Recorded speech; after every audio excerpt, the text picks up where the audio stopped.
Testing. Testing.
And we are back. What's up, people?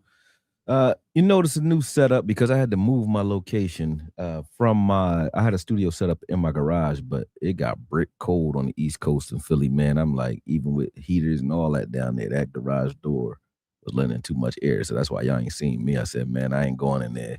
So I had to relocate to the basement. I just moved all my setup in here, man. So that's why I look a little bit different. But I am back, and I appreciate y'all jumping on because I ain't scheduled this, so let's talk it out. But thought it was interesting to watch that D Law not only made a Super Bowl, even making the championship game, he could have said what he said, and I would have still gave him his credit. But to actually get there and win it, I have to give hats got to go off to D Law. But I'll get into that a little bit later, as we go forward. But what I'm gonna do now, just say what's up to everybody real quick, and then we'll dive in, man. Paul, what's up, man? I know you can hear me, man. Cowboy Politics, what's good? I was just watching you on TikTok, I think. Make sure you guys follow Cowboy Politics. He make good content, man. Mikey Hayes, he said, "What up? What up? What's up with you, man?" He said, "Don't blame you. I'm so done with this cold. Oh yeah, man, it's brick."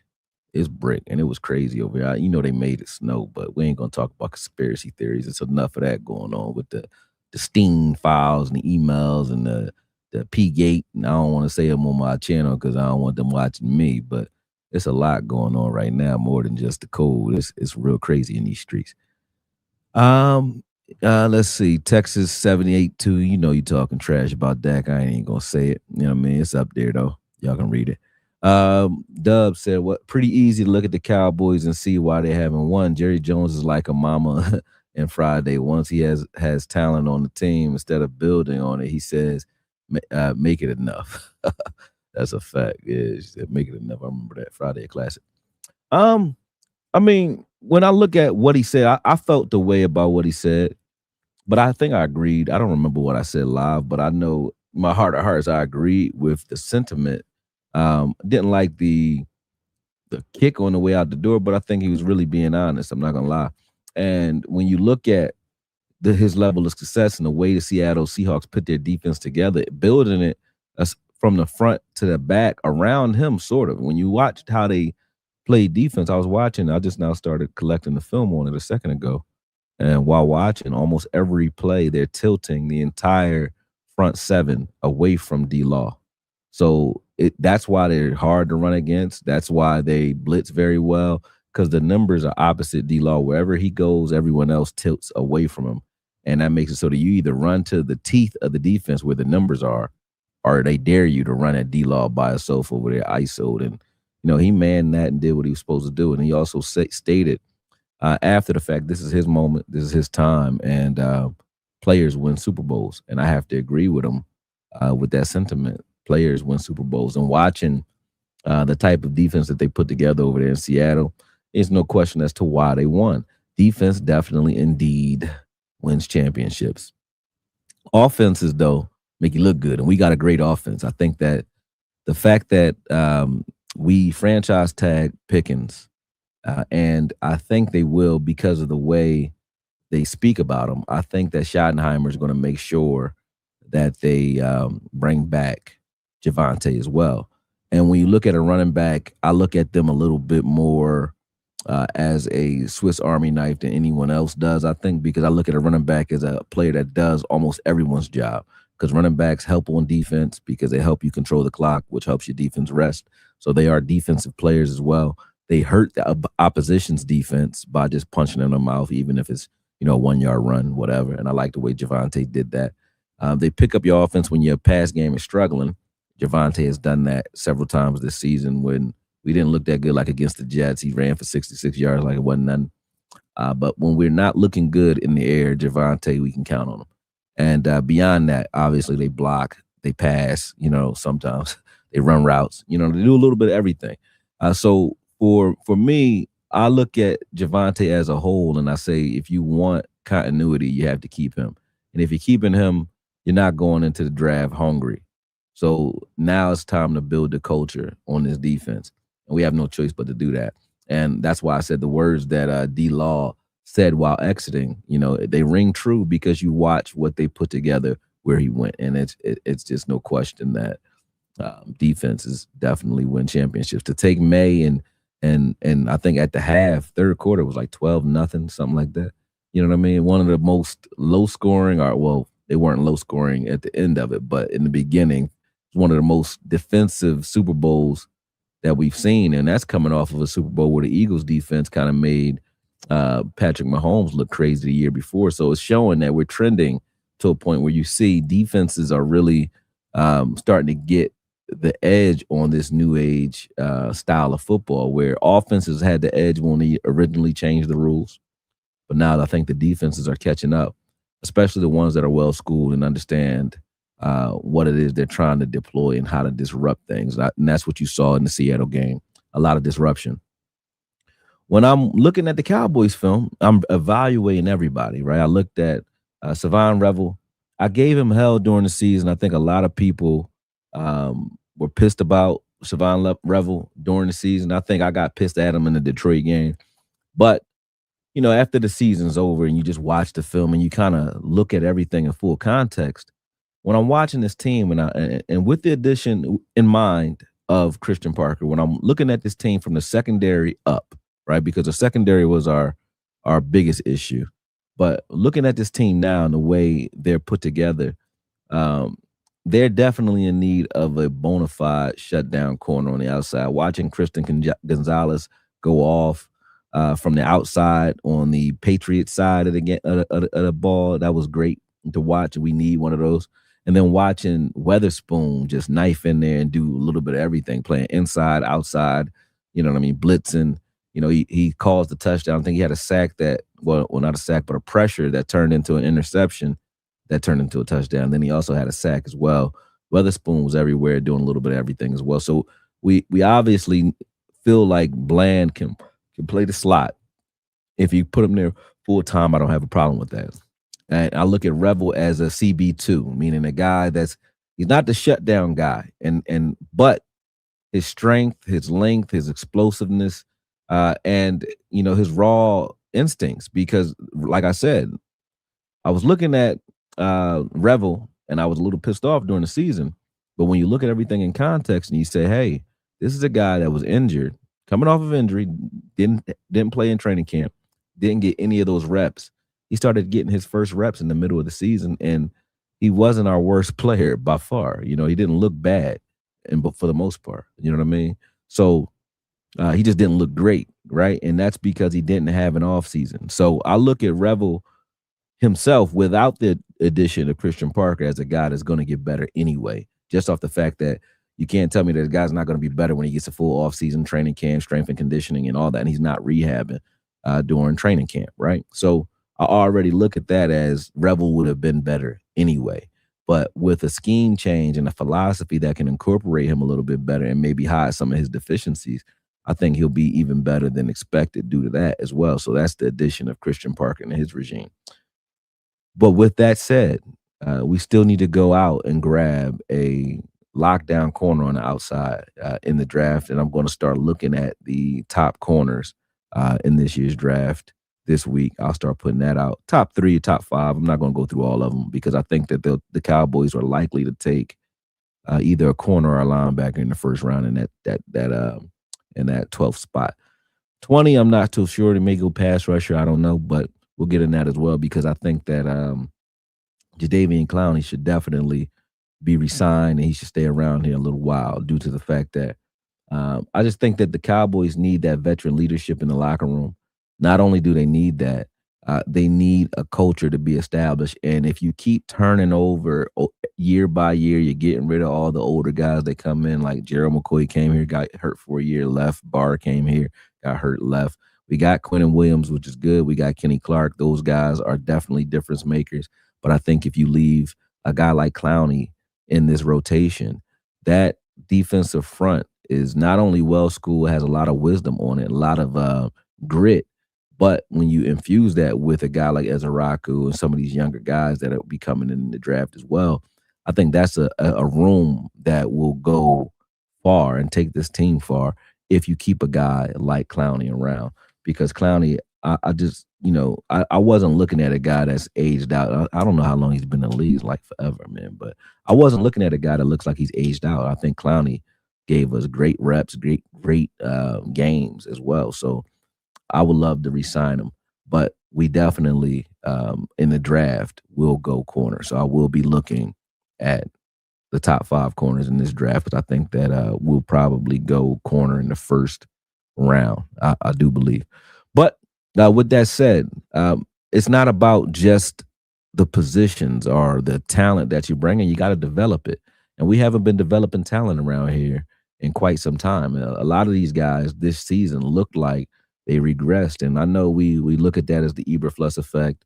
When Eberflus came in, I said, "Hey, he was a head coach. He probably failed at that." But I like the same thing Jerry likes when it comes to that. A guy who's able to manage an entire organization, now just having to manage one side of the ball should be, he should be, great at that, right? And then also that staff and him included should be able to take these guys that we currently had on the roster that we thought were good a year prior and make them better.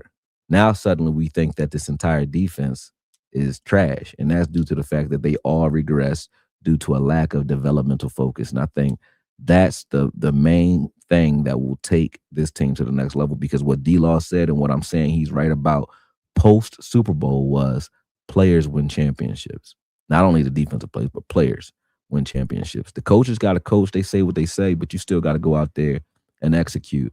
And I think we have the guys here that can execute at a very high level, but they need a consistent voice, good communication, and a philosophy that they can buy into, that they all readily understand. And that was not present last year. So those are the things that I know we need, and I know we'll see as we move forward, man.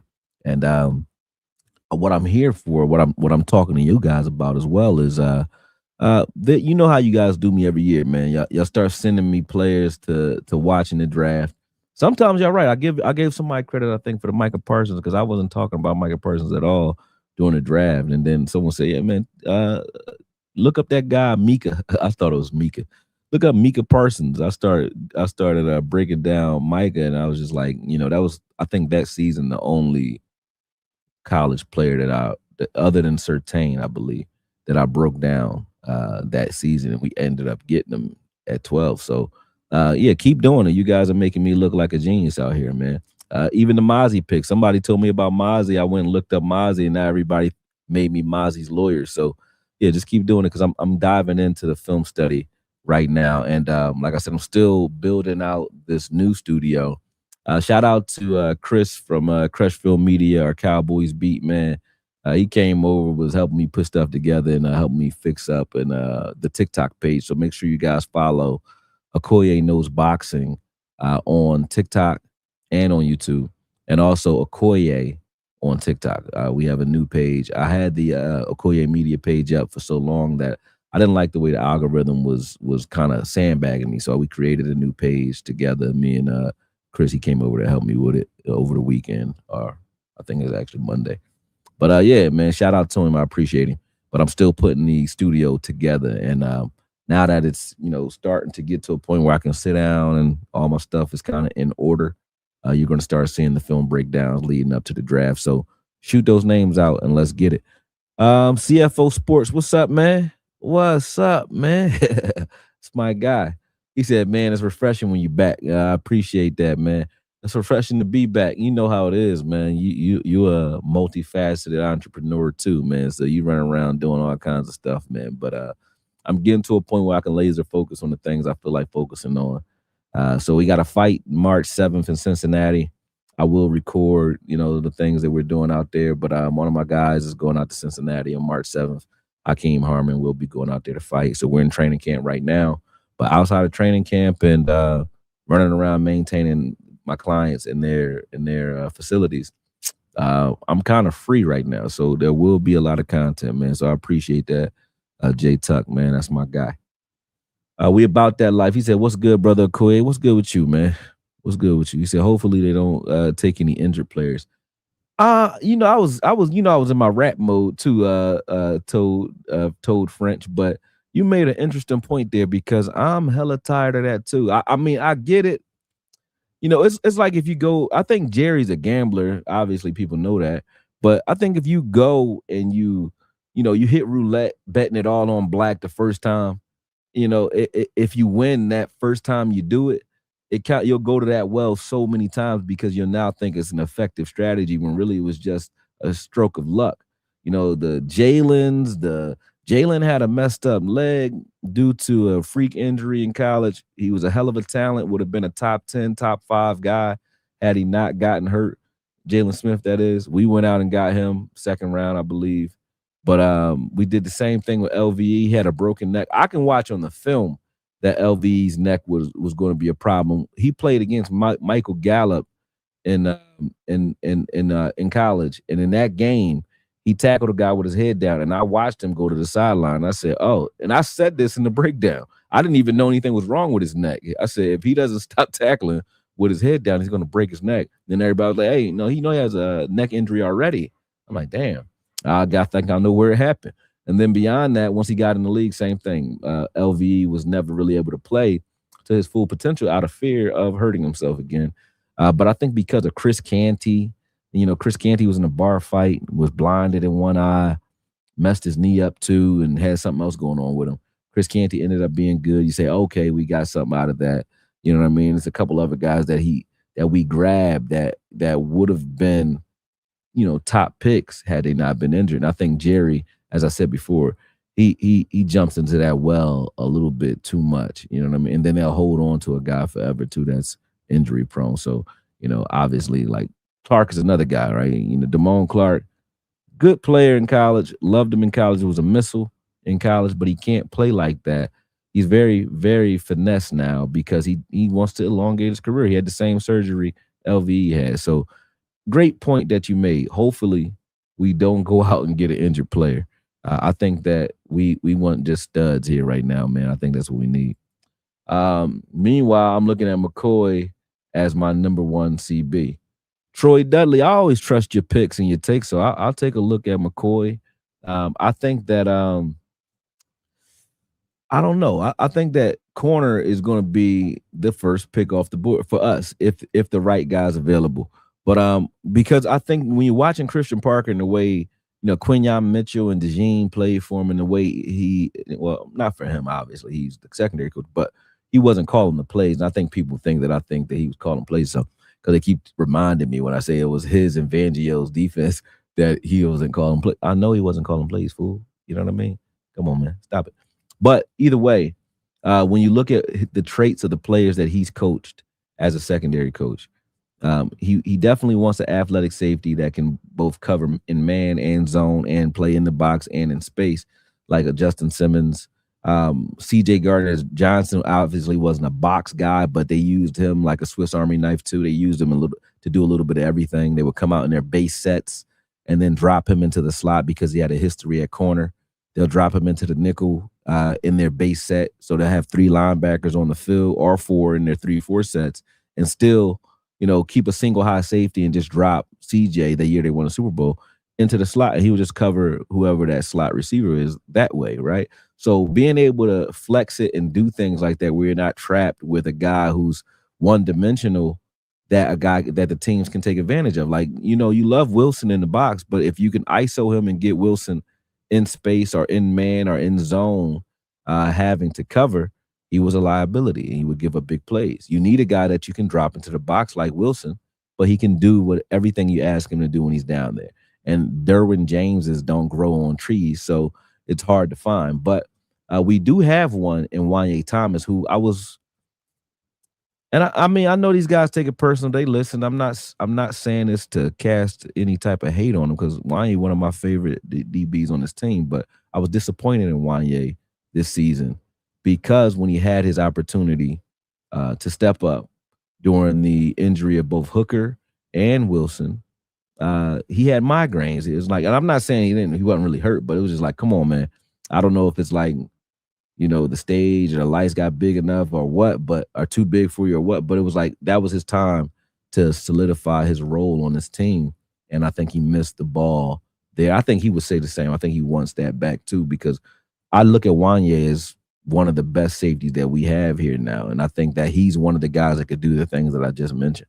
But we want another one, obviously. Got a good size, good range, but can do a little bit of everything. So you'll look at a safety in this draft. I don't think they go first round safety, but they're going to grab a safety in this draft. They're going to grab linebackers for sure, maybe two of those and a couple corners. I think it's going to be a very defense laden draft.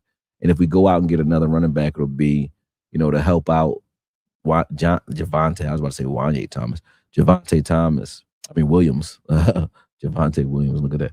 I'm just getting back. I'm screwing up names. You know what I mean? I'm live. I'm not scripted or writing things down. So sometimes I screw names up, man. Sue me.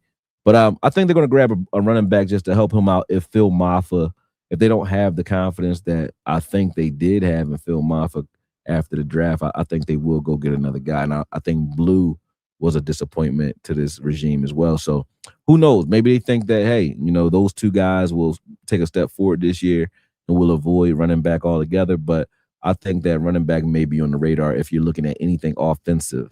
You're looking at running back and possibly offensive lineman. But you know, I'm about to dive into it, but I had to jump on and tell you guys how I felt about the Super Bowl and D Law, man, because my hat goes off to him. I ain't got one on, but I got all the respect in the world for what he went out and did after saying what he said.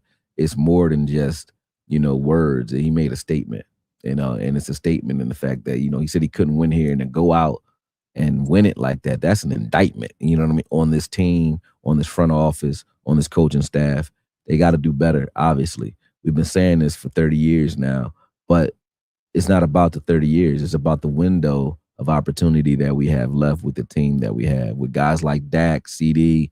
You probably got 4 or 5 years before those guys are all broken up.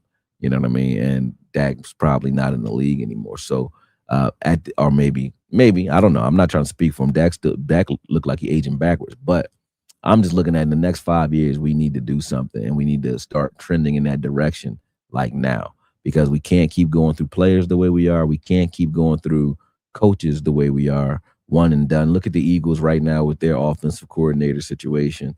You know what I mean? You keep rotating staff the way we are, you're not going to build anything substantial. We need the same philosophy here that will cultivate winning, even if it starts off wrong, like it did last year, Shotty's first year. We didn't get to the playoffs, but you got to go through those growing pains and actually build a winning culture through attrition, consistency, and just hard work and tenacity. And I think the culture from the coach's standpoint is here. We just need the defensive pieces and the philosophy as far as defensive coordinator is concerned to install something that is lasting. You know what I mean? Because I think the culture has shifted, but the scheme and philosophy defensively obviously wasn't up to snuff. So that's my take on it, man. Let me give the guys who were late they last little shout outs, and then like I said, I'm getting into the film, man. I just came from Daddy Daughter Dance and I got the Valentino on for Valentine's Day, but we just did the Daddy Daughter Dance at her little her elementary school, so that's why I'm dressed like this. But I'm about to jump into the film after this. Let me see. Agent 9, what's up? He said, I'm late. Yeah, man, you late, but you can rewatch it in a second. He said, I see the new background, Bandit said. It's not finished though, but yeah, y'all I kind of see it. Let me get out your way so you can see a little bit more. Let me see. My door, put this chair here. Let me see. Can you guys see? Nah. Let me see. Boom. Got got more to do. Got my bookshelf behind me and all that. So I got some more to do, but I'm working on it. In the front of you is all lights. It's all lights in front of me. Because I'm chocolate, I got all these lights because I my lighting system or situation wasn't right before. I looked like I was in a dreary situation last time I was recording. That's because I had one key light, but I didn't have enough to kind of balance the light out. So it's all lights in front of me now. I got them everywhere. My electric bill probably gonna be crazy. But Cowboy politics, he said, how will Parker look at Reddy Stewart? Will he look at him as a nickel or a safety? Great question, man. I saw Reddy Stewart, I think, in the Chicago game. He had to come in and play some safety. I saw him make a hit. I don't know if it was Chicago. I don't know which game it was actually, but it might have been Chicago. But he knocked the hell out of somebody, man. I said, "Oh, Reddy is a tackler." Reddy is more of a safety though, because if you pay attention, Reddy can't cover for worth a lick. He's not a man coverage guy. He's not really a zone coverage guy either. He's just a tenacious guy that can hit. He's good in run support. He'll knife in there and he'll tear your head off. So I like Reddy Stewart at safety actually. And honestly, if you play safety, I look at him as a rotational guy that can do the things that I just mentioned. We need, meaning a guy that can play single high, a guy that you can bring down near the line of scrimmage who's still effective. He's a little undersized though, but he can interchange with a guy like Reddy and Wanye. I wouldn't mind playing at safety. Already rotating with Wanye and Hooker. I'm done with the Bell and Wilson experiment. I don't dislike them as players. I just think schematically with the things I want to see in a secondary, I just don't look at them as players that I want to get the lion's share of the reps this season. And I think Wilson is good enough to keep winning out in training camp because of his history here, but not good enough to give you the type of performance on the field that you're looking for. Meaning, you can't just be a run support guy that is a slasher who gets sacks or gets pressure in the backfield as a safety. That those days in this scheme anyway are over. You can't do it. We want guys that can play single high, guys that can come down in the box, also guard your tight ends, erase your tight ends, and also carry receivers when needed. And you see that in other teams. You see that in guys. I don't know how to say this guy's name. Number 3 for Seattle, M.E. whatever his name is. He's big, but he can carry your receiver. He can carry your tight end. You know what I mean? And I don't think Wilson can cover well enough to give us what we need back there. So I don't want to see Wilson here this season. Obviously, he's still under contract, I believe. But and I'm not hating on Wilson. I just think that experiment over the last 2 years, when you look at the explosive plays, he's given up a lot of them. You know what I mean? Especially under Zimmer. When Zimmer asked him to play off ball, it was not a good look for him. This season, in the beginning of the season, he looked the same. He got it together when we dropped him into the box, pause, near the end of the season. He started looking better, started making more plays, but it was a we were kind of pigeonholed to his game, meaning we couldn't do anything extra with him other than make him a box safety. And I think that lack of versatility is why I don't want either him or Marquise out there. Marquise kept getting beat on these crossers. Every time they saw him out there, I think in the Denver game they saw it. They did it again in the Detroit game, where they would just run these crossing routes. They would run trips his side. They knew he has inside release. They would get him pinned on a wide receiver, and he would get cooked. You know what I mean? Tight ends did it as well. You know what I mean? So it's like Bell is another guy like Wilson to me. He comes down, he'll hit you. I love his physicality, especially with his history at linebacker. But when it comes to isolating him in space, in coverage, he's a liability there as well. So right, the Reddy Stewart question, as I said, that's a good question. I think that would be a guy that I would keep here if I was Christian Parker and I was thinking of using him at safety or using him sort of like Seattle uses Weatherspoon, where they're using him just to blitz and come in and be like a run support guy. Yeah. He said Tyreek Woolen or Alante Taylor in free agency, but keep Pickens. I'm in, or I'm him, I guess. Woolen, I like Woolen, but Woolen is like he a tight. He reminds me of Nashawn Wright, like a tight in the hips guy. Even though Nashawn, almost led the league in interceptions this year, or for a time he did. So can't really hate on that. But Woolen's, good enough. You know what I mean? I look at that. I just think that we would probably fare better grabbing our corner from the draft, honestly, in my opinion. But I wouldn't be mad at that either. I'm not mad at a free agency jump at a corner that can stabilize this defense. But there's no corners on the market that are like so shut down, not schematic shutdown guys. Where I looked at Richard Sherman as a schematic shutdown corner, meaning the cover three, he was covering his zone. The cover three kind of covered for him as well. Get what I'm saying? He knew where his help was. He didn't have to think. So he was shut down because of that. I look at Surtain as a guy that could just straight erase your guy. I want one of those. You know what I'm saying?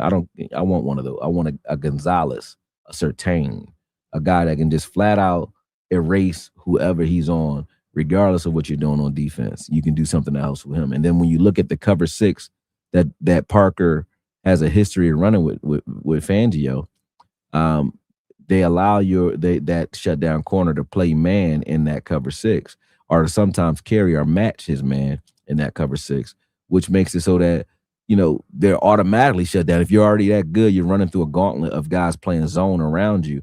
Whoever you're guarding is doubled or tripled depending on where he is in his depth and his routes as well. So I would like to see one of those. I don't want a schematic corner, a guy that's just plays within the system and the shutdown corner within that system. I want a freak. You know what I'm saying? That's what I'm looking for. He said, will Leofile get a fair shake at Mike, or will they keep him at Will? If Zim was still here, Leofile would have been the Mike. Yeah, if Zim were here, he would be the Mike. And I think he should get an opportunity to play Mike, because I think Leofile was like, even in bad games, he was always jumping off the film, cracking somebody, man. And I don't think he's a natural Will, because your Will is like your guy that's really one of the best athletes on the field, could do a little bit of everything, can carry receivers, can, blitz very well. He's your cleanup guy. He's like a safety that's playing in the box almost. And I think that's Demo on this team. Demo is your Will. And if they were to keep Kenneth Murray, he's like a backup Will, just an athlete, but not a guy that can man the middle of the field as your Mike. I think that Leofile can do it if he can rein himself in, and he should get a fair shake. But we'll see, because Parker came in, auditing everybody. If the way he audited the coaching staff is a testament to what he's going to do to the players, everybody going to have to earn it. So I'm with that. And if Leofile is going to get a fair shake, it's going to be this season, because I'm looking at Parker as a guy who's not going to ignore big plays made. I don't like the stubbornness, man. And I do like coaches like Parcells who can watch a guy who can play well, like I think Anthony Ross. He had like a good corner. He was like from Ohio State. He cut the guy after his rookie season because he threw, I think, a towel in Parcells' face. So I was for that. Like, you hold even the good players accountable. I get that. Like Blue didn't get to play, hold them accountable. I get that. Mozzie wasn't able to get on the field in the beginning of the season. Okay, yeah. And I was with the, consistency thing and all that. I was with that.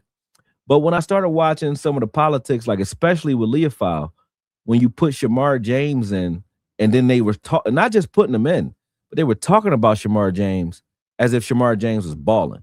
And I'm like, okay, man, I'm not hating on the guy at all. And I don't like when the narrative gets this way, because you got to say the truth. And sometimes there's collateral damage. And Shamar James just so happens to be that in this case, because there's no way you can tell me Shamar James was doing anything near as good as Leofile. From blitzing, Leofile was a beast. You know what I mean? Every time you brought him down, especially on the outside when we were playing that 5-2 front, Leofile was going crazy.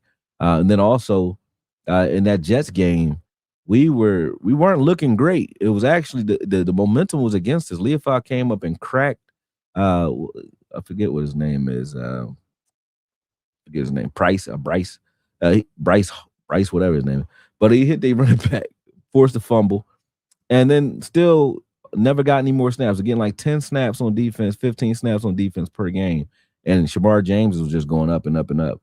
You know what I mean? Craziness. And that was crazy to me. So I'm glad you brought that up, because I hope that this is a meritocracy this time around, because Leofile is definitely a player that I think was balling. Like even in the Packers game, he knocked Golden out. Everybody got hyped. That's the reason we were able to match up with those guys, even though he did have a penalty that game. But he made 2 plays in the Packers game that was like electrifying. 3, actually. You know what I mean? He doesn't get credit for those things. So things Leafy was doing on the field went unsung. And I think he got a bad reputation or a bad relationship with Eberflus early and never got his opportunity because of that. I've also got a draft pick for you, Jake Galday. Galday. I think he's a chance to fit CP scheme with his versatility. Good linebacker play is important. I think he's a smart player. Jay Bryant, I will look him up. Agent of Chaos. Got you. He said, brother, I think you and I are the only 2 people who appreciated Kenneth Murray, what Kenneth Murray did instead of focusing on what he did wrong.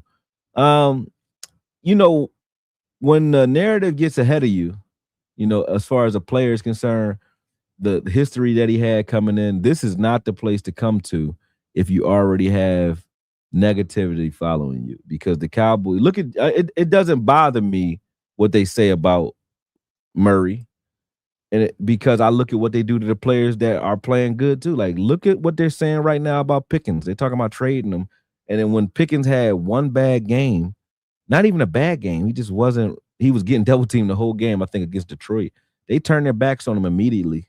You know what I mean? When Pickens was like one of the bright spots or your brighter spots this season. So if that's a testament to what the fans do here, I learned to not listen to what they're talking about at this point, due to the fact that they'll shit. I mean, excuse me, they'll crap on anybody, and they're not watching the film, nor are they interested in the film. So I'm only interested in those who are interested in film because that's what I'm interested in. So if you come here, I'd assume you want the truth and you want it based off the film.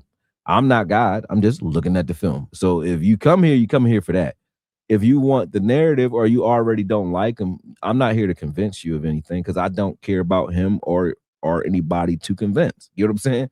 I'm not doing it for that. I'm doing it just because someone might ask what this player did or what happened in the game, or I'll see it trending that he did something wrong, so I'll put it out there. But Murray was not half as bad as this fan base made him out to be. And because when I started to compare him to LVE, everybody's like, "Oh no, LVE was good." That was the end of my conversation. You know what I mean? I said, "There's no way I can have this conversation in good faith with anybody who tells me that what they saw out of LVE was hand over fist better than what you saw out of Murray last year." And I'm not talking about LV's rookie year. So when you say that, if there's an argument with that, I can't argue with you because I know you ain't watching, and it's not even close. I'm not even gonna say it. So it's all about who they like and what the narrative is tilted towards, because nobody focused on Wilson. Wilson's been giving up big plays for 2 years. No one was really calling for his head. Nobody was focused. Everybody was telling me Shamar James was playing great when I was watching him not be able to he looked like a stick in the mud when it came to change of direction. So I said, well, why are we talking about him like he's not doing anything horrible, but he's not doing anything good either. You're not getting off blocks, none of that. The games where we were getting run on, he was on the field getting rolled over. I would see guys elect to just talk about Murray and not discuss him either. You know what I mean? Or Osa, who was getting rolled over sometimes last year and was getting $20 million to do it. So if we weren't doing that, I don't really, like I said, I don't really care. I don't really care. She said, put on your glasses, Okoye. I don't want to. I like to squint. Leave me alone, man. He said 7 linebackers, most physical position drafted because slipped in the draft to injury. You talking about all of our linebackers? Oh yeah, dang, all of them was injured. Yep, Demo too. Yeah, Sean Lee. Damn, that's all we do is go out and get. That's a good point you made, man. All we do is go out and get injured linebackers. That's wild. Let's see. I'm gonna be real. I think that's because the agent is pushing for top dollar. Pickens might get traded. I don't care if they trade him as long as the backup plan is acceptable. What's the backup plan? What's the backup plan? I think he should get. When you say top dollar, I think he should get top dollar in a sense of, what he did on the field. He deserves his money. You know what I mean? So, what's wrong with him getting top dollar? We got enough money. We got 130 million we could restructure. So we got the money. Everybody's saying they don't got cap space. The Cowboys make it look like they don't have cap space so they can play the narrative. The front office does because they can play the narrative and say we don't have enough money for this or that, or this person or that person. When they always have enough money because they can just front load someone else's contract and free up cash whenever they want to. They know they can do that. It's like having stocks that you got to cash in. They know they can do it. It's just a step or two that they have to do to make it happen. But they got the money to pay them if they want to. So I think what George Pickens did here culturally and the chemistry that he and Dak have is better than what CD and Dak has. I'm telling you, like Dak's energy towards Pickens is different. Now, does he, is he going to target CD? Of course. Does he like CD? I don't care, but I know he likes to throw the ball to Pickens when he's in a pickle, and I think that Pickens proved himself here, and I don't think Pickens wants to go anywhere either. It's not just about money, because you can go somewhere and get that money, but you're not gonna be playing with Dak. So you go get that money, you're not gonna get a second contract though. So I think this is the place to not only take a team friendly deal, but stick around because it has to. Some players have to care about legacy more than they care about the dollar, and I don't mean that. I don't mean take a pay cut. I mean like a drastic one, but I mean like understand that you're better off with your meal ticket than not. Like this is your first time eclipsing 1,000 yards. It was with Dak Prescott. You want to do that again and again and again. Like Isaac Bruce and Torrey Holt needed Kurt Warner. They weren't just good receivers. You know what I'm saying? They needed Kurt Warner. You know what I'm saying? Anquan Bolden and Larry Fitzgerald needed Kurt Warner. You know what I mean? So, Reggie Wayne and Marvin Harrison needed Peyton Manning. You know what I mean? And Peyton Manning needed them too. You know what I mean? So I look at that like, who cares if he won top dollar? That's what he deserved. Give it to him. You know what I mean? And let's play. Let's play. I'll complain if he play like ass like that. I'm not here to be the Cowboys accountant. Y'all notice that we have a problem with money every year, but we never have a problem with money. By the time it counts, we either say we don't got money in the cap or we do or whatever. But everybody who they want here, they get paid if they want. If they want to pay you, they can pay. They could even pay Micah. They can pay who they want. I'm glad we didn't pay him to play defensive end only, but they could have paid him too. So, I don't care about what Pickens wants, man. He said, "There's nothing wrong with him getting top dollar. I just don't want my team to roll over for this agent and show their belly like a pet. Let this dude know we want to make a deal and be fair, or else." Yeah, but that's what I mean.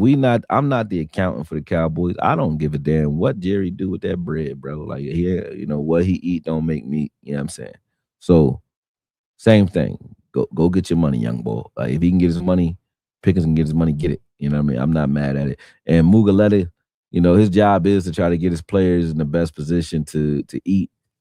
I don't like him personally. He's like the new Drew Rosenhaus. Nobody liked him either, right? But either way, I'm not here to say that he's doing something wrong. He's trying to get his players his money. You know what I mean? He drives a hard bargain. I do understand you want to stick it to him because I guess what happened with Parsons and so on, but can't keep losing players because you don't like who represents them, man. Pay the man and let's go. I don't want no more of these games. We don't got time to be losing talent because we don't like who represents the talent. Do you like the talent? I like the talent. Fuck is it? Excuse me. Forget his agent. You know what I mean? I like the talent.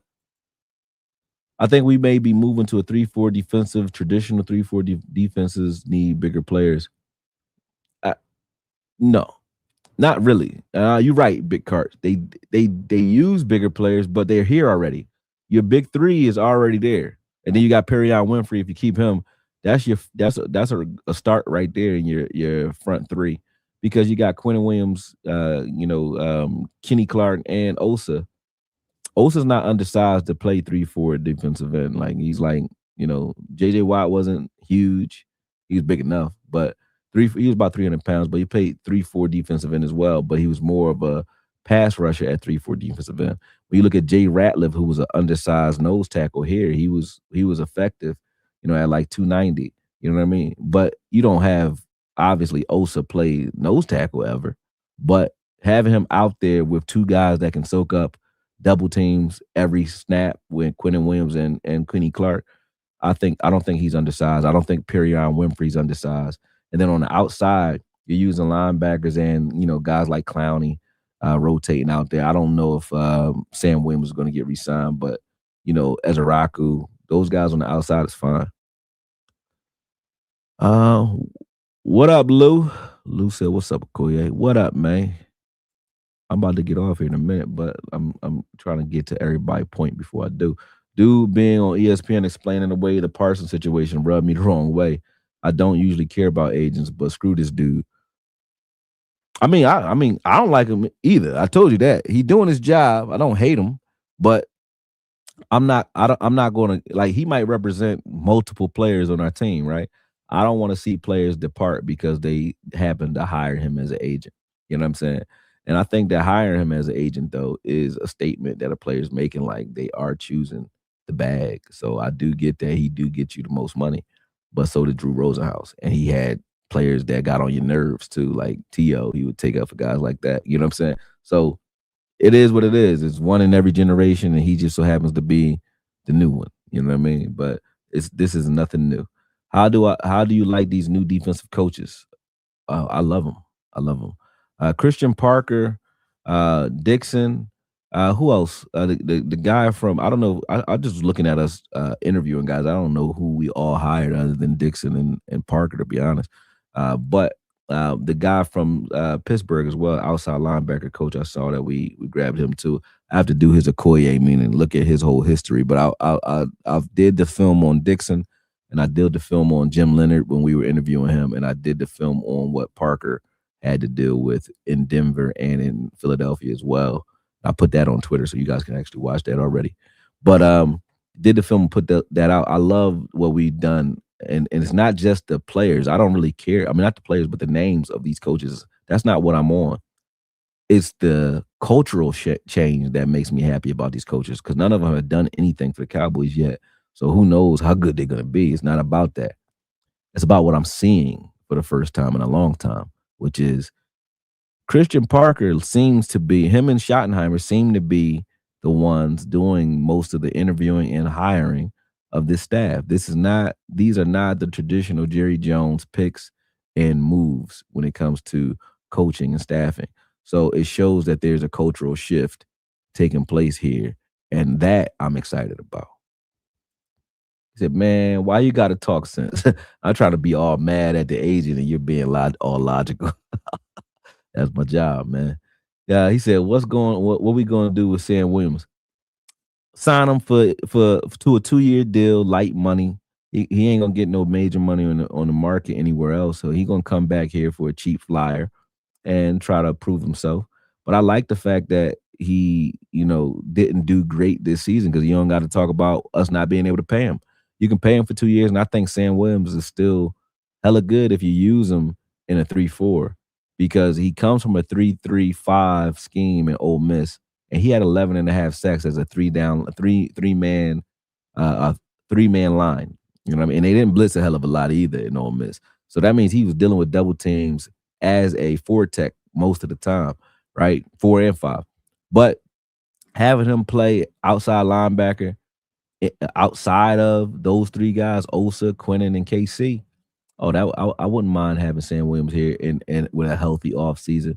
Last year was his first year back after ACL tear. So I didn't even look. You notice I never got down on Sam Williams at all. Didn't say anything about him, even though he was making some bozo plays. But I was looking at it and I said, if it comes from him not wanting to plant on that left leg or on that leg, I kind of get it because I saw Steele go through that before Steele came back and played a little bit better after that knee injury. Connor Williams, same thing. You know what I mean? Dak even, you know what I mean? When these guys get hurt, they need a year to get it out, get the cobwebs out. I even looked at Demo last year. I wasn't looking at Demo or Revel as guys that needed to shine. I just wanted them to get the rust off. That was it. But I knew they would struggle because it was their first year back. No different than Micah Parsons. He's going to struggle when he comes back. It's not going to be a surprise to me because he plays defensive end only and he's taking a beating on the outside. Now, if he comes back and they use him correctly and move him around all over the place, he might not put that much attrition on that knee. But if he comes back and he has to play and play as his old self at defensive end, he's going to struggle, especially when it comes to change of direction or having to deal with bench pressing 340 pounds, 6'7" guys off of him on a play in, play out with running backs chipping him and going after that knee as well. So, and with a brace, you know what I mean? So that happens to the best of them when it comes to knee injuries, especially ACL injuries. So I'm not down on Sam Williams. I think that we'll get him for cheap and we'll keep him around. And I think we should. I like him. Not he's not a starter, but I think Clowney and Ezeraku and Sam Williams, if you have those guys going into the draft, you're not going in starving. You know, you just need a bona fide pass rusher to add to that room. I think Ezeraku will emerge as one, and then you grab another one, you're good to go. So I like Sam Williams is a good handcuff for that defensive end room. So is Clowney. A lot of us have been asking for 3-4 for years. Yeah, you getting it now. You're gonna get it now. Wayne's World. He said, even the Courier looks like we'll have some fun with our defensive scheme this year. That's a fact. We should. What up? What up alone is I think you mean Okoye. Autocorrect got you, buddy. He said, what up, Okoye? It's been a minute. Yeah, it's been a minute, man. I told everybody in the beginning, the new setup is because I had my setup in my garage. I had just moved here a year ago. It wasn't cold when I moved here. It was in November. But it never got that cold last year. Just had a little heater, my setup was cool. Man, after we got that blizzard, it's just been brick. It's been brick for like a month. So I wasn't coming down here, man. I said I started doing film from my laptop again. I wasn't coming down sitting at my desktop, and I damn sure wasn't sitting down and freezing to death to make a live video, man. So I said, man, I'm gonna have to move my whole setup, or I'm gonna have to give up until the next season. So I moved my setup to the basement, and I'm resetting it now. So that's why you see the new setup. I was telling everybody that earlier. Would you trade Osa in the offseason for a third this year or next year? Hell no. For what? For what? If you run 3-4, why wouldn't you want three dominant? And when I say dominant, I think Osa's dominant in the 3-4. If you watch what he did this season, most of the noise that he made was when Quentin Williams was here and we were running that 3-4. Osa is like, and I'm not exaggerating, he's like a JJ Watt in a 3-4, meaning he's a pass rushing 4 tech out of the 3-4. And it's because you got two guys that's taking all of the pressure off of them, and then two guys outside of those guys that are also drawing blockers, whether it be tight ends, running backs, or tackles in those outside linebackers. So giving Osa one-on-ones with tackles and not guards and centers double teaming him, but dealing with tackles on a regular basis, Osa was whooping ass. You know what I'm saying?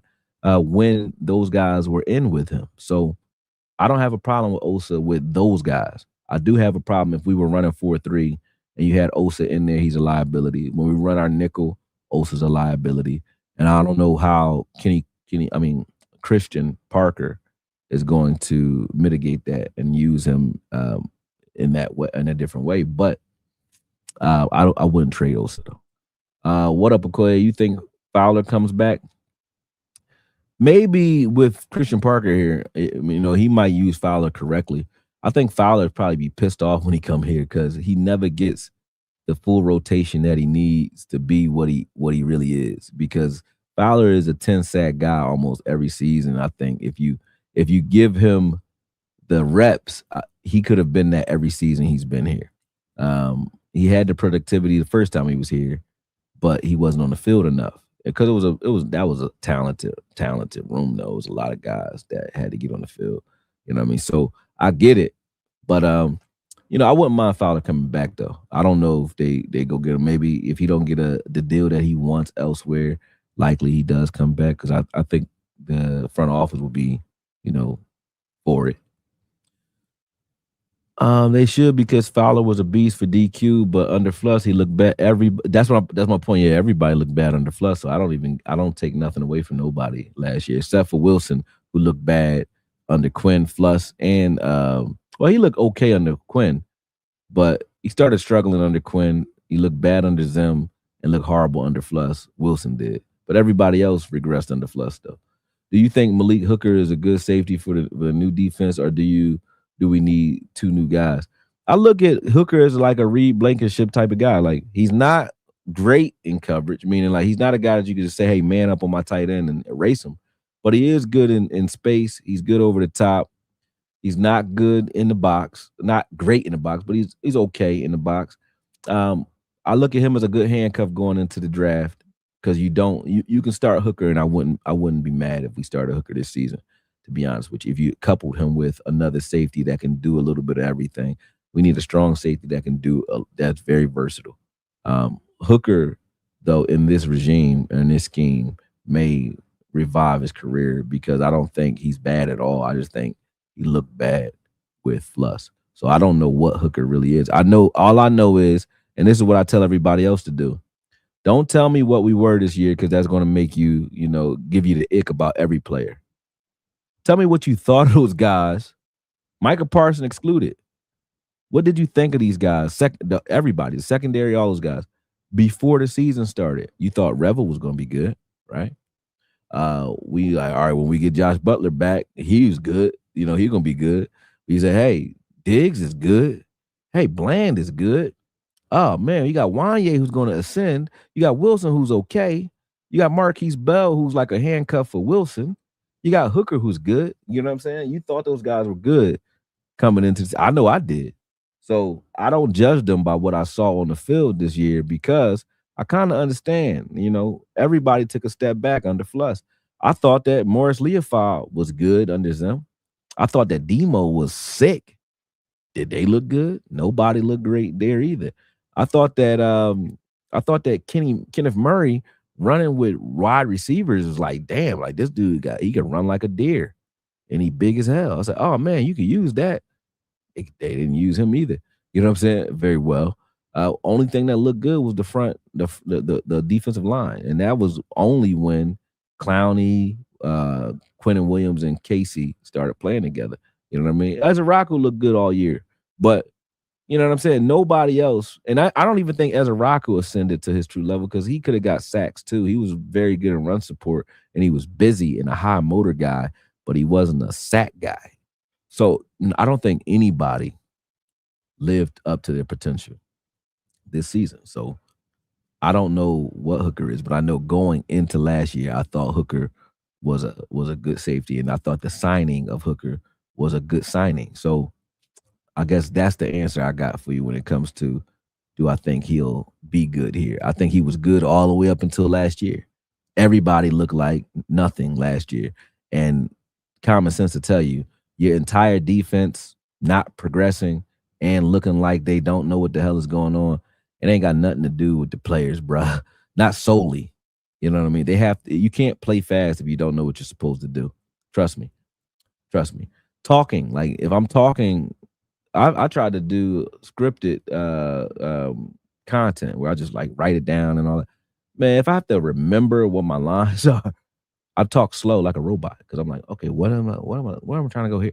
Instead of letting it flow. You know what I'm saying? Now, if I rehearse it prior to it, I know what my talking points are. I don't need a line. I need points, right?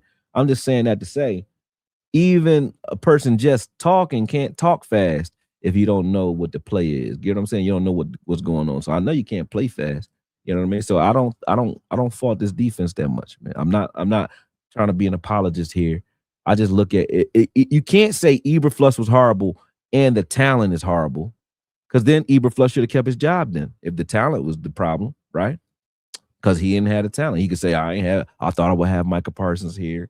I thought I would have Diggs playing at the level he was playing at.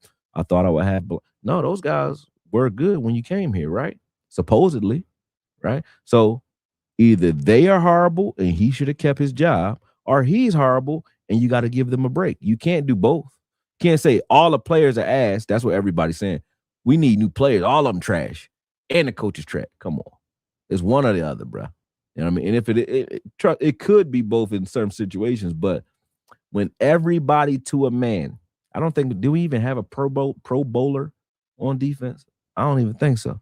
But if everyone to a man look bad and look worse than you've ever seen them, it's the coaching. It's the scheme. Whenever we have 5-man fronts, the entire defense looked better. Facts. All this Crosby talk has me thinking, what if we could get Morig and a 2 or 3 from Oakland instead of a pick 20? Um, well, you mean Crosby? Should we go get Crosby or Morig? I would say I don't want to trade any of my picks for anybody at this point, personally speaking, especially the first round picks. But I don't want to trade any picks. I want to see this team and its staff start to develop guys like we used to, and we draft well, and we go and fill this team up, which already has talent, with fresh talent. That's what I want to see. I don't want us making any big splash trades like that right now. I think we did that already during the season with Quentin Williams. That was the splash. Now let's build around it. Him and Kenny Clark were the splashes, and they are great pieces to start with. So let's build around that. If you told me, hey, you got this front line, Ezraku on the outside, Osa, Kenny Clark, and Quentin Williams, and then Clowney or Sam Williams standing up outside, that's your starting five up front. You know what I mean? And then you have a young Mars Leofile and Demo coming in with a full camp. That's a good front seven right there. I mean, yes, you want to upgrade, but I think there's still good play. That's a good front seven right there. Behind that, I think you have needs. I think we could use a corner that's a bona fide corner and a safety that's bona fide, right? Now, if you wanted to go out in free agency or trade and get one, I mean, unless you trade for Derwin James or something like that, I mean, I still don't want to make a big splash there either, honestly. I think that we have players that you can build around, and I think they need an influx of talent in the secondary, especially from the draft, my opinion. I'm saying if we get Crosby, should we look at trading for Maury? If we can't get Crosby, I mean, no. I mean, I don't want to go out and get any or make any splash trades to build around this defense at this point. Like I said, we did it already. I don't want any more mercenaries. I want some homegrown guys that are, fit for this culture. Now, obviously, in free agency, though, we may go grab some guys that are accustomed to um, Parker style. I think Blankenship is a free agent. I wouldn't mind them going out and getting Blankenship to shore up the safety room and just saying, hey, that's where we start from. I'm cool with that. But I don't want to make any more splashes because I don't think that's the answer. I don't even think pass rush is a big of an issue as we made it out to be because if you can't cover, you're not pressing, you're not going to get home. I watched us blitz several times. We blitzed Morris Leofile, who would get there, but he was starting from 7 yards off the ball. I'm like, well, if you just had him start from the line of scrimmage, he would have got there. He's 2 steps away from the quarterback by the time, the ball gets thrown.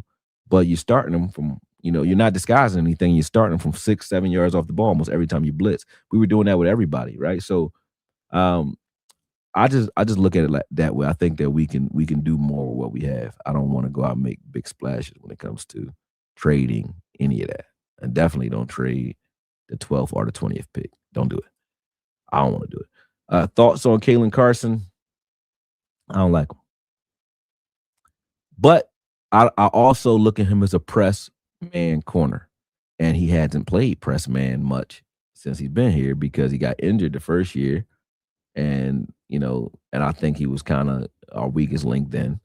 And then last year he played better when he got some time, but I think that 58-yarder against Baltimore, I think it was Baltimore, but he gave him like a 58. What was it? Baltimore? It wasn't Baltimore. Who was it that got that 58-yarder? Oh, it was Minnesota. I think it was Minnesota. He gave up like a 58-yarder. I know it was a purple team, probably, but I think it was Minnesota. He gave up a 58-yarder, something like that. And that pissed me off at him. I said, "Oh no!" Because he was like, I think he was like 15 yards off the ball, but he was off the ball. I might have that. If I got that video file, I'll pull it up real quick. But yeah, he pissed me off. I couldn't. I said, "Nah, I can't do it. I can't do it, man." Let me see if I got this. Explosive. Caleb Carson. Is this the one? No. Let me see where he at. I think I got that play in here somewhere.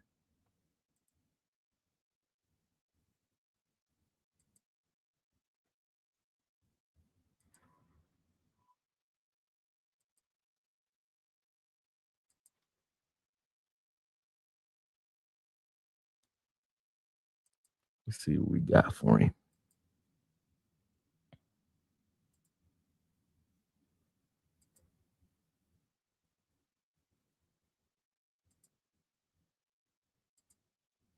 This one right here. This is it. So look at he got like 12, 13 yards of cushion, maybe 15 yards of cushion at the top of the screen. How do you get cooked by 10 yards when you're giving up 15 yards? And there's no one else. It's not like, your eyes deceived you or somebody else to guard. There's no one else out there. I mean, you know what I'm saying? There's nobody else to cover. Look at this one more time. How the hell? Look at the top of the screen. Now, you killed your cushion. Boom. You sat down and then got cooked. I don't know. I just can't do it. You know what I mean? That ticked me off right there. That one play made me look at him like, what the hell is this? Now, obviously, I have to, keep my word when it comes to taking everything with a grain of salt because obviously, like I said, everybody kind of regressed under Eberflus. So I don't look at him as a space corner though, or off man corner either. I look at him as a press corner. So I can't fully evaluate him until they're using him the way he was using him what Purdue. We're not using him that way. So, and we have a habit of doing that. We'll go get a guy, be like, hey, he's a good pass rusher, and be like, he needs to be a run stopper. He'd be like, hey, Mozzie's a good run stopper. He'd be like, you need to be a pass rusher. Like, don't make sense. So, yeah. But yeah, hold on. He said, don't trade. I refuse to believe Morris can't play man. Zimmer called him a genius and gave him green dots as a rookie. Oh, yeah. No, Morris can ball. And I watched Morris's film in college. He been good. So I don't get it. I don't get it. And he can definitely play. So the fact that he ain't getting in is just wild to me. Let me just give you some Morris real quick. Let's go out to that. You know what I mean? Morris deserves his respect.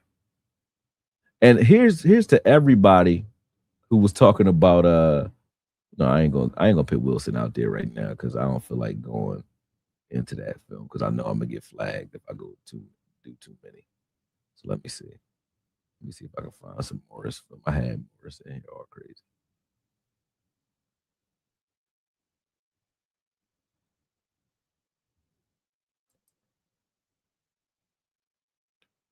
Let's see. Look, this one Listen play, here, man. Peep game. is one of my favorites. This ain't a shot at Shamar James. It's really not because I know he's a day 3. Look at this shit, man. Whoever watches this film and says like, "Yo, this guy right here ain't a Scud missile, crazed, out of control guy." Like, look at what he does. You totally gonna change your mind on where you're going with the ball if you run at Morris Leafau. He is an anchor on his defense. And who doesn't want smart physical players? I don't know how you could look at Morris Leafau and say, this guy right here is not an animal. He's an animal. I love him. Boom. And yes, he can play Mike. Yes, he can play Will. He's playing Sam right there, and he's doing a hell of a job doing it. So he could play all 3 of your linebacker positions, or 4, depending on what you ask him to do. Because even on the outside, if you ask him to play some outside linebacker, he can do it. Because in these 3-4 looks, like right here, he was your outside linebacker. This is a 3-4 or 5-2, whatever you want to call it. Look right here. You got your 3 down linemen. Then you have, I think this is Sam Williams standing up, or Ezra Rocco standing up over there. But look at Morris over here on the edge. Boom. Morris is nasty out there, man. Look at what he does to this tight end. These plays, like I said, Morris wasn't getting credit because people were watching. This is why I don't like PFF. Everybody's like, oh man, look at his PFF grades. I don't care what you say. You got to watch the film. If you watch the film, he ain't getting the score for this. He ain't getting nothing for that. But I'm watching what does he do to the man in front of him in almost every game. He does this to somebody. Every game he pins somebody on the ass or just out physicaling whoever's in front of him. This is just special teams. I'll just be watching. I'll just find 35 and you're going to have some fun. Look at him move this guy first. So he moves Van Ness, I think it is, onto his block. Yeah, that was Van Ness.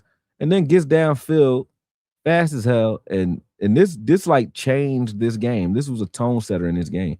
Like Morris Leafau, I don't know what else you would have to show somebody to prove you can play.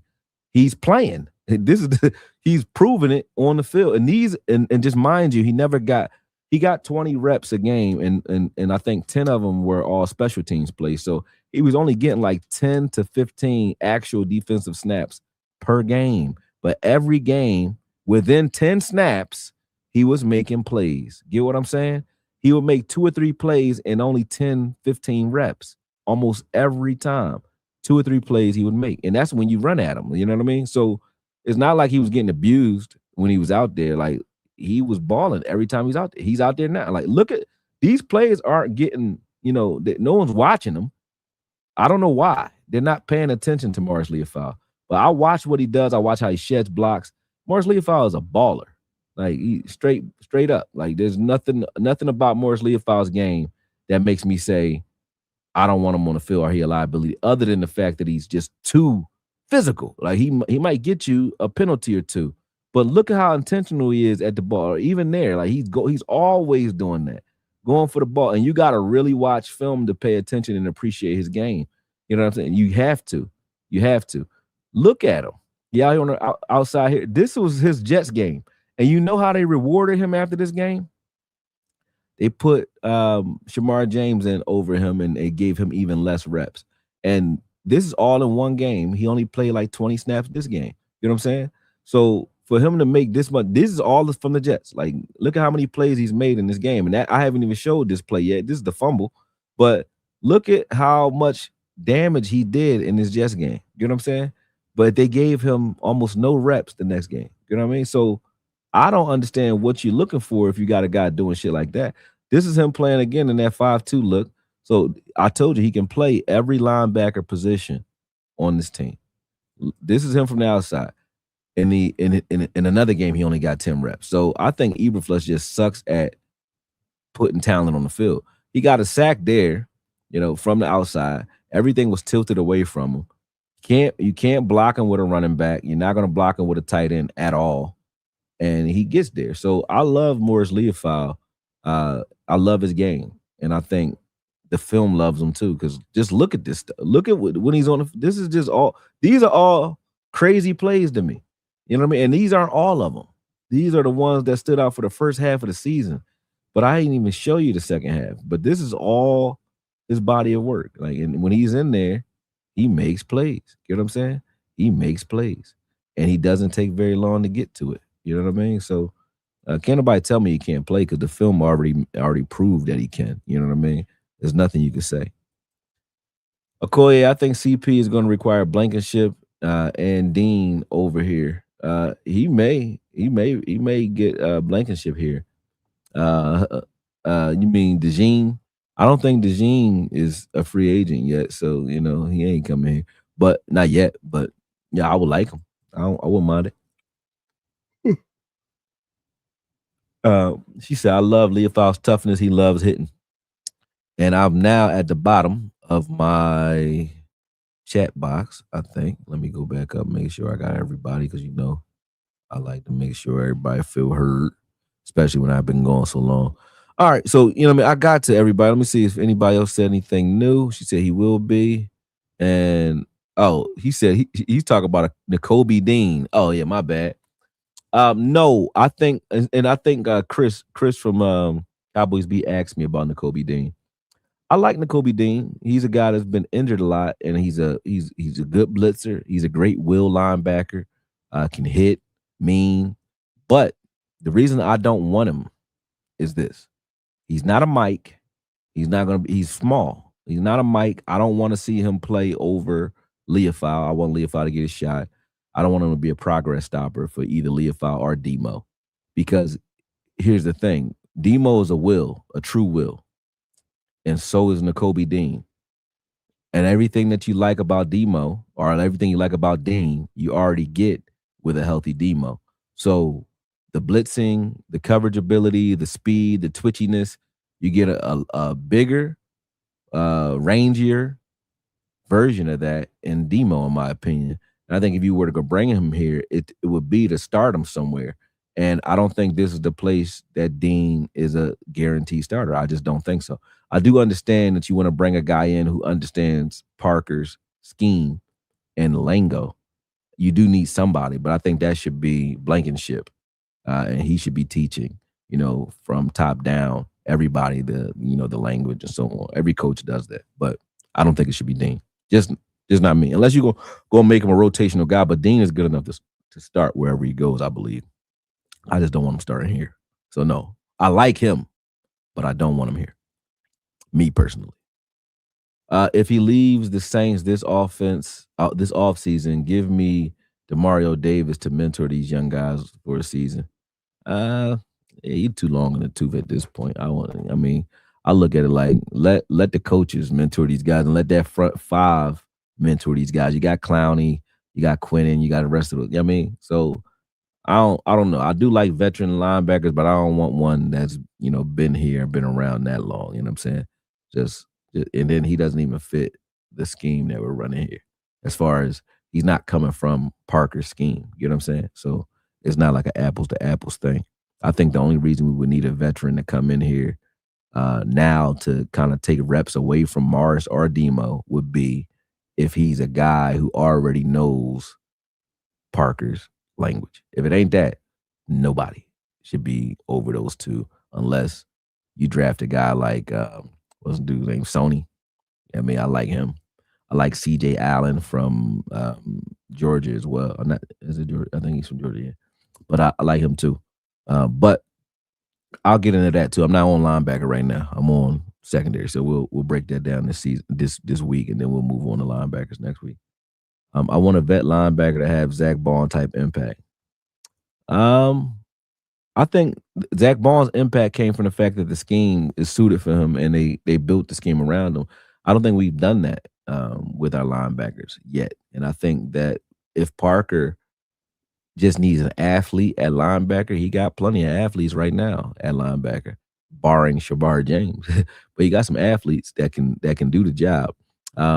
And Zach Bond, although he was a veteran, he wasn't a veteran linebacker. He was a defensive end that they just moved to linebacker. So he's not really a veteran linebacker, really.